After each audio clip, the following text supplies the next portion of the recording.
In today's video, I'm going to tell you the story of an atheist family that little by little begins to believe that there might actually a devil after all.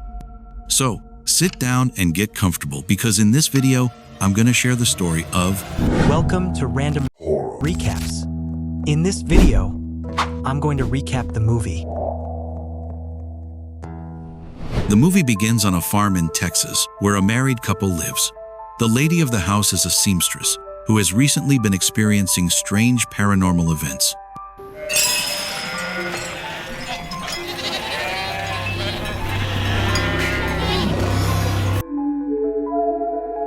Everything she sees, feels, and perceives, she writes down in her diary, as she believes there might be something else on the farm besides the two of them. The lady has two children, Louise and Michael, who, after a long time, returned to the farm when their father's chronic illness seems to be in its final stages. Their mother seems disturbed by their arrival and expresses her desire for her children to leave. You don't need to be here. Her children ignore her and stay, seeing that their mother is unwell due to their father's condition. At dinner, their mother continues to insist that they leave. Go home. The siblings, seeing her in that state, don't want to leave her alone on the farm. So, they stay on the farm until they decide what to do. When they enter the house, Louise notices that the front door opened on its own.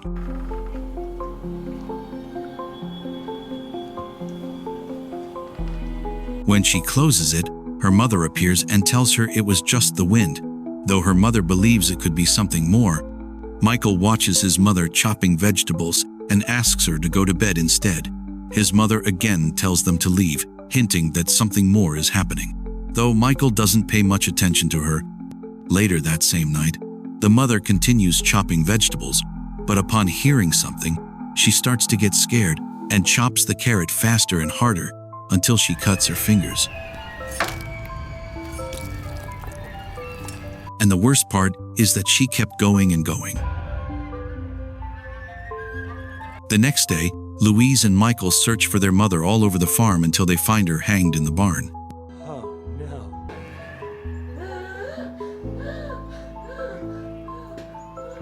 The two are in shock, wondering why their mother would do something like that. Their father's nurse tells them that their mother was always murmuring things to their father, though she noticed it didn't seem like she was talking to her husband, but rather to someone else. The siblings now take care of the farm, along with Charlie, a family friend.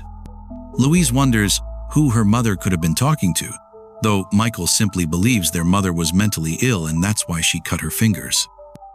We should have talked to her. Yeah, we didn't. Later, while Louise is taking a bath, she hears a noise. She thinks it's her brother, but when she opens the curtain, she realizes it's her father.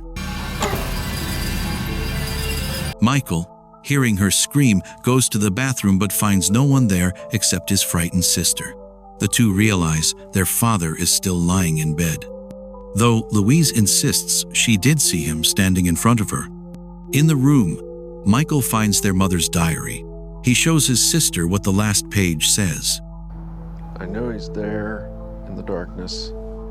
Help me, please. He's killing David. He can't breathe anymore.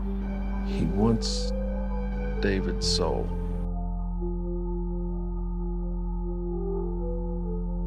The next day, Michael starts to wonder how their mother could have hanged herself without help. I don't know. You tell me. Louise continues reading the diary, which describes her fears about a nameless, possibly demonic presence that was stalking her husband. At the morgue, they are given a bunch of crucifixes that their mother had, which seems strange to the siblings because she was an atheist. After that, while Louise is tending to her father, she notices a spider crawling out of his mouth. But when her brother arrives, there seems to be nothing there. This causes her to become stressed about the things she sees that don't seem to be there. That same night, the light in Michael's room turns on. He wakes up thinking it's his sister, but there's no one there. When Michael tries to go back to sleep, the light turns on again. Again? Seriously? Michael gets up to turn it off, And when he looks outside, he sees his mother floating with a sinister smile. He gets scared and looks away, and when he looks again, there's no one there. Or so he thinks. The next day, Louise wakes up with her face painted with lipstick. When she goes to tend to her father, she finds a lipstick next to him. The phone rings, but no one answers. When Louise is about to hang up, it rings again. And her mother speaks to her. Told y'all not to come. Near the farm, Michael meets Father Thorne, someone who claims to have known their mother. Michael invites him to the house, and he tells them he came to help when she started seeing things. Louise tries to understand why her mother wrote those things if she was an atheist, like them. Though Michael believes it was all Father Thorne's fault for putting religious ideas in her head, as he doesn't want to believe there's an entity coming for them. The priest tells them that their mother warned them to leave, and they didn't listen, and that the demon isn't coming. It's already here. We're screwed, okay? We're screwed. That night, Louise goes to the barn and reads her mother's diary. The noise she hears, she assumes is Michael, and she doesn't notice a shadow approaching her. She later tells her brother that their mother wasn't crazy, nor is she, and due to the visions both Michael and she have had, they consider the possibility that there might actually be something supernatural on the farm. Later that same night, the siblings hear something outside the house. Looking through the window, they find Father Thorne calling them. Michael opens the door and asks what he's doing at the farm in the middle of the night. The priest only repeats that they should leave. Come outside. But when Michael's about to step out, Louise shines a flashlight on him, realizing his eyes are white and his voice isn't the same. You want some rope? You shut up! I'm so fucking scared right now, you shut up! The phone rings again and the priest disappears. Michael asks Louise not to answer, so she unplugs the phone from the wall. The call was from Charlie, warning them about something. At that moment, Charlie hears a noise and finds the entity in the form of Louise cutting her body while speaking inaudibly, causing Charlie to do this.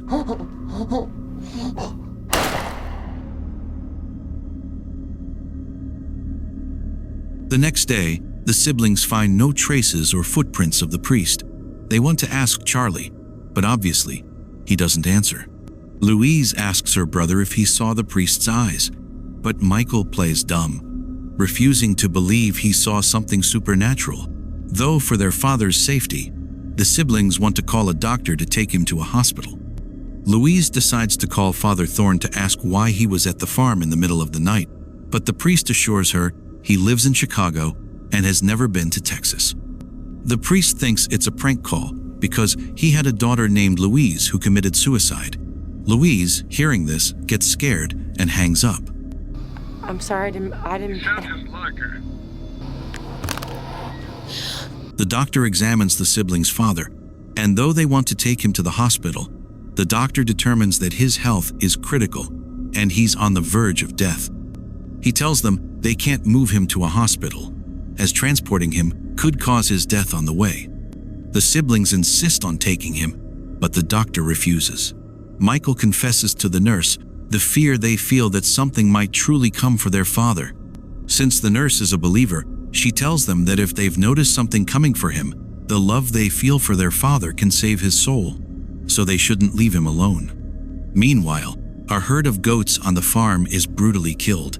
Michael realizes this because only one survived, reaching the barn with a wound. The siblings make a bonfire and burn the carcasses. Later, Michael stays with one of the few remaining goats, as it gave birth. Meanwhile, Louise stays tending to her father while continuing to read her mother's diary. In the barn, Michael's wife calls him when the entity appears.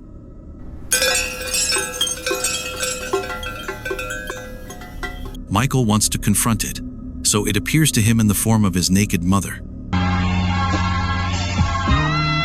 Michael wants to believe none of this is real but is terrified.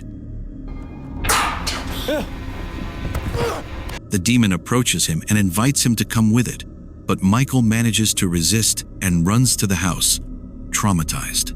Later that same night, Louise falls asleep next to her father and begins to feel the entity trying to possess her.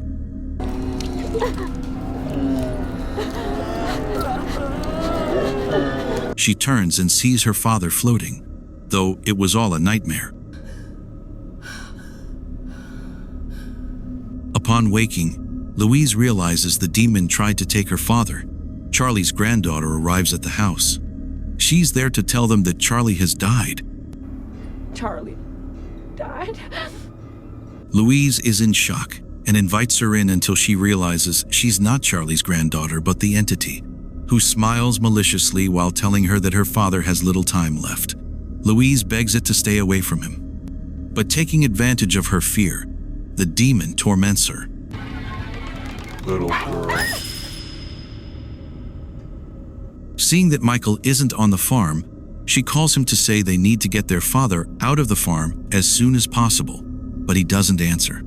At that moment, the nurse arrives at the house to care for their father. She brings a candle and begins praying for him. Louise plugs the phone back in to call Michael, and he tells her he went home and left her alone. Pussy. Louise starts crying, feeling betrayed, but he defends himself, saying he left for his wife and daughters and asks her to leave too. The demon, possessing the nurse, laughs upon hearing the news. The nurse tries to resist the possession but can't. Michael tells his sister to save herself, as their father won't survive, and hangs up. Pussy. The demon starts stabbing the nurse, who, while trying to resist, begs Louise to leave, but the demon knocks her out. The nurse tried to resist as much as she could, but the demon makes her stab herself.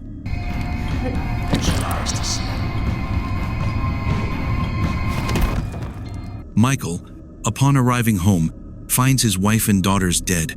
It seems Michael's wife caused it all. Unable to take it anymore, Michael slits his throat, but upon doing so, he realizes it was all a trick by the demon. Surprise, motherfucker. His wife and daughters are fine, and at that moment, they arrive home and find Michael dead. That night, the phone starts ringing. Louise wakes up, wanting to leave and abandon her father, but she feels too weak to walk. She hears her father coughing, and though she's scared to go back, she does, showing the love she feels for her father, telling him she won't leave him alone. Because that's what heroes do. At that moment, Michael's screams are heard. Louise immediately realizes it's not Michael and tells it to stay away. The demon blows out the Virgin's candle and tries to scare Louise, who bravely stays by her father's side to keep the demon away. At that moment, her father dies from his illness. In the end, the demon, unable to take the father's soul, claims Louise's, and that is how the movie ends.